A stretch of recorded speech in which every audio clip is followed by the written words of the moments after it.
नमस्कार दोस्तों, welcome to Dheeraj travel and trips. दोस्तों, आज सैटरडे का दिन है और आज हम वीकेंड पे इस बार के वीकेंड पे हम अमृतसर का ट्रिप प्लान करने वाले हैं। अमृतसर से होते हुए हम वाघा बॉर्डर भी जाएंगे, जलियांवाला बाग घूमेंगे और भी क्या क्या घूमने की जगह है वो सारी चीज़ें हम एक्सप्लोर करेंगे। हमारे ट्रिप की तैयारियां हो गई हैं, यहाँ पे आप देख सकते हैं हमारे बैग्स वगैरह पैक हो गए हैं और ये हमारी टीम है जाने वाली। ये मेरी भाभी हैं और ये मेरे भैया हैं, ये भाभी की माँ और हम लोग काफी एक्साइटेड हैं। चलिए मिलते हैं अपन लोग ट्रिप में। सारी इन्फॉर्मेशन मैं आपको ट्रिप के दौरान दूंगा, जैसा भी होगा वो मैं आपको ट्रिप में बताता रहूँगा, तो वीडियो के साथ बने रहिए। चलिए देखते हैं। ये हमारे इस ट्रिप की सबसे महत्वपूर्ण और सबसे छोटी मेंबर है जो कि हमारे साथ अमृतसर ट्रिप में जाने वाली है, हमारी मायरा। बाकी की तैयारियां तो आप देख ही सकते हैं कि हम लोगों ने सारी तैयारियां कर ली हैं और अब हम निकलने वाले हैं विदिन 15 मिनट्स। तो चलिए देखते हैं कैसा रहता है हमारा अमृतसर का ट्रिप। हम रेडी हैं जाने के लिए। ये हमारी ड्राइवर है और ये हमारे मेहमान रेडी हैं। ये हमारा छोटा मेहमान भी रेडी है। सारा सामान रख दिया गया है गाड़ी के अंदर और ये आप देख सकते हैं सारी तैयारियां हो गई हैं और अब हम निकलने वाले हैं अपनी इस खूबसूरत सी गाड़ी में खूबसूरत से सफ़र के लिए।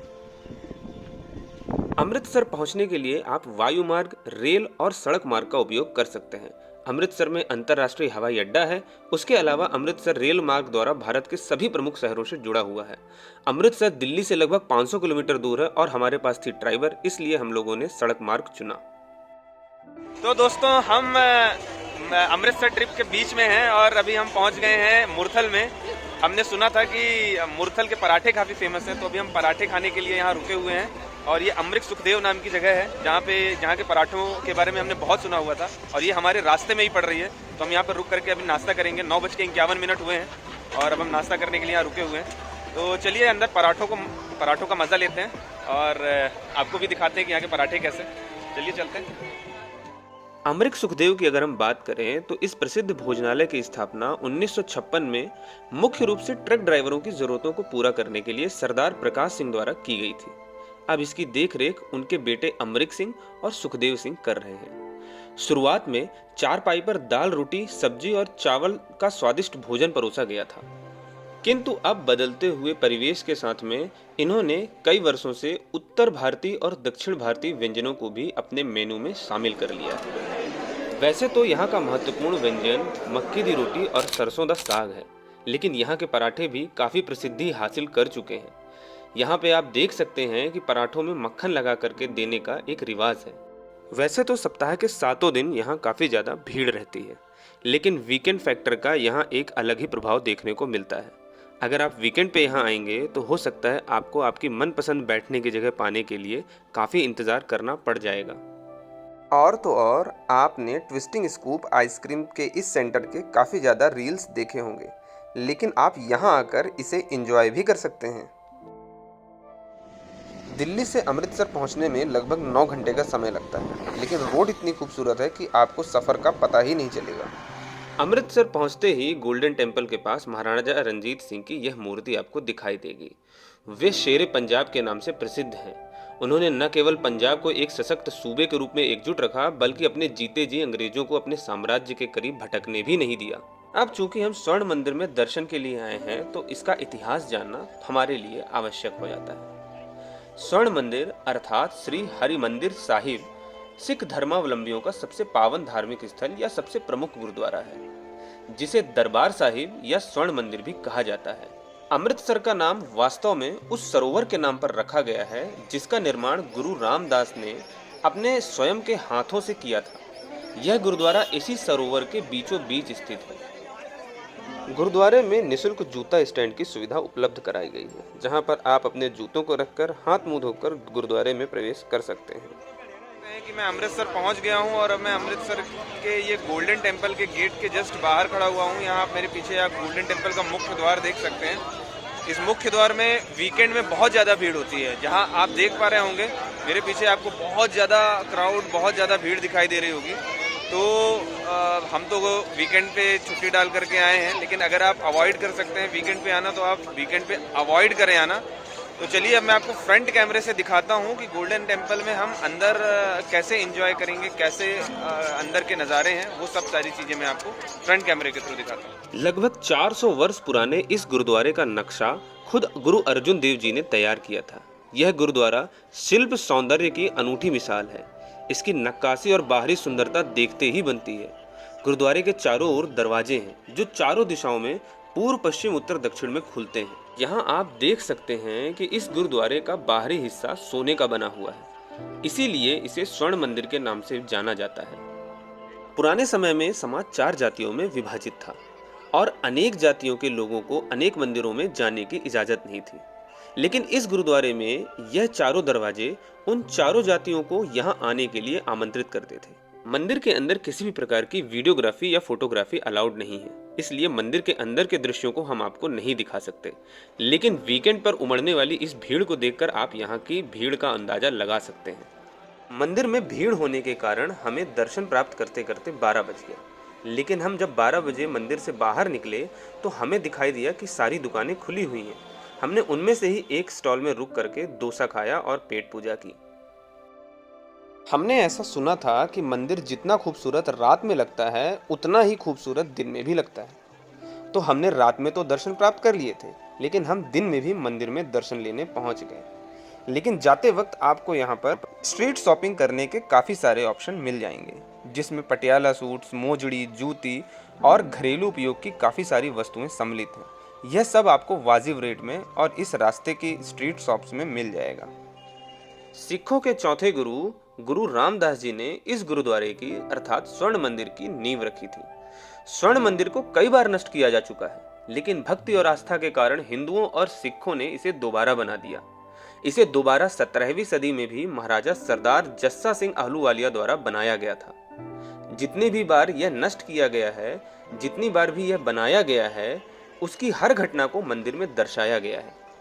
स्वर्ण मंदिर सरोवर के बीच में मानव निर्मित द्वीप पर बना हुआ है। पूरे मंदिर पर सोने की परत चढ़ाई गई है। यह मंदिर एक पुल द्वारा किनारे से जुड़ा हुआ है। झील के बीच में श्रद्धालु स्नान करते हैं। यह झील मछलियों से भरी हुई है। मंदिर से 100 मीटर की दूरी पर स्वर्ण जड़ित अकाल तख्त भी है। यह स्टैचू जो आप देख रहे हैं, यह जलियांवाला बाग हत्याकांड में शहीद हुए लोगों के सम्मान में बनाया हुआ एक स्टैचू है, जो कि अमृतसर के स्वर्ण मंदिर के पास ही स्थित है। स्वर्ण मंदिर में दर्शन करने के पश्चात आप बाई वॉक ही इस जलियांवाला बाग को विजिट कर सकते हैं। यह सुबह 6 बजे खुल जाता है और शाम को 7 बजे तक खुला रहता है। यह जलियांवाला बाग का वही सकरा रास्ता है जिसे जनरल डायर ने हत्याकांड के दौरान ब्लॉक कर दिया था, ताकि जलियांवाला बाग से कोई भी बाहर ना भाग सके। आज सरकार ने इस जलियांवाला बाग को काफ़ी अच्छे से सजा दिया है, लेकिन आप आज भी इसकी चौड़ाई देखकर अंदाज़ा लगा सकते हैं कि वह हत्याकांड कितना भयावह रहा होगा और यह कितना छोटा सा रास्ता है जहां से लोग भाग भी नहीं पाए होंगे। जिन लोगों को जलियांवाला बाग के इतिहास के बारे में जानकारी नहीं है, उन्हें मैं बता दूं कि जलियांवाला बाग अमृतसर के स्वर्ण मंदिर के पास एक छोटा सा बगीचा है, जहां 13 अप्रैल 1919 को brigadier general Reginald Edward Dyer के नेतृत्व में अंग्रेजी फौज ने गोलियां चला के निहत्थे, शांत बूढ़ों, महिलाओं और बच्चों सहित सैकड़ों लोगों को मार डाला था। यदि किसी एक घटना ने भारतीय स्वतंत्रता संग्राम पर सबसे अधिक प्रभाव डाला था, तो वह घटना यह जघन्य हत्याकांड ही था। 2021 में केंद्रीय सांस्कृतिक मंत्रालय की पहल पर आर्कियोलॉजिकल सर्वे ऑफ इंडिया की मदद से जलियांवाला बाग को पुनर्निर्मित किया गया। इसमें एयर कंडीशनर विजिटर गैलरी और 3D थिएटर को भी बनाया गया। दीवारों पर समाधियों पर लगी गोलियों के निशानों को बहुत ही अच्छे ढंग से सजाया गया, ताकि लोगों को देखने में अच्छा लगे और हमारे इतिहास के बारे में उनको आराम से जानकारी प्राप्त हो सके। 13 अप्रैल 1919 को बैसाखी के दिन अमृतसर के जलियांवाला बाग में रोलेट एक्ट, अंग्रेजों की दमनकारी नीतियों व 2 नेताओं सत्यपाल और सैफुद्दीन किचलू की गिरफ्तारी के विरोध में एक सभा रखी गई थी, जिसमें कुछ नेता भाषण देने वाले थे। जब नेता बाग में पड़ी रोड़ियों के ढेर पर खड़े होकर भाषण दे रहे थे, तब brigadier general Reginald Dyer 90 British सैनिकों को लेकर वहां पहुंच गया। उन सभी के हाथों में भरी हुई राइफलें थीं। सैनिकों ने बाग को घेर कर बिना किसी चेतावनी के निहत्थे लोगों पर गोलियां चलानी शुरू कर दी। 10 मिनट में कुल 1650 राउंड गोलियां चलाई गई। सामने यह वही कुआं है जिस पर लोग जान बचाने के लिए कुएं में कूद गए थे। देखते ही देखते कुआं लाशों से पट गया था। उस समय के आधिकारिक रिकॉर्ड के अनुसार 120 लोगों की लाश इस कुएं से निकाली गई थी। जलियांवाला बाग में लौ के रूप में एक मीनार बनाई गई है जहां शहीदों के नाम अंकित हैं। दीवारों पर गोलियों के निशान आज भी देखे जा सकते हैं।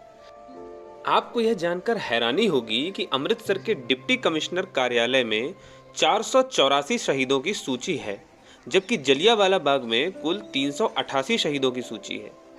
ब्रिटिश राज के अभिलेख इस घटना में 200 लोगों के घायल होने और 379 अर्थात 379 लोगों के शहीद होने की बात स्वीकार करते हैं, जबकि अनाधिकारिक आंकड़ों के अनुसार 1000 से अधिक लोग मारे गए और 2000 से अधिक लोग घायल हुए। 1 बजे तक जलियांवाला बाग घूमने के बाद हमने लंच किया और अब हम निकल पड़े हैं अटारी वाघा बॉर्डर। वीकेंड पर अटारी वाघा बॉर्डर में काफ़ी ज़्यादा भीड़ होती है। यह स्वर्ण मंदिर से 25 किलोमीटर की दूरी पर स्थित है, तो अगर आप वीकेंड पर यहाँ आ रहे हैं तो 4 बजे से पहले पहले यहाँ पहुँच जाएं, ताकि आपको आपकी मनचाही सीट मिल जाए। भारत की तरफ से अटारी और पाकिस्तान की तरफ से वाघा गांव की सीमा पर झंडों को नीचे करने का समारोह आयोजित किया जाता है। यह बीएसएफ के द्वारा आयोजित किया जाता है और यह ग्रैंड ट्रंक रोड पर होता है। इसे बीटिंग रिट्रीट सेरेमनी के नाम से भी जाना जाता है। यह समारोह हर शाम सूर्यास्त से ठीक पहले दोनों पक्षों के सैनिकों द्वारा धमाकेदार परेड के साथ शुरू होता है। यहाँ पर आप इस भीड़ को देखकर अंदाजा लगा सकते हैं कि इसकी कितनी ज़्यादा पॉपुलैरिटी है।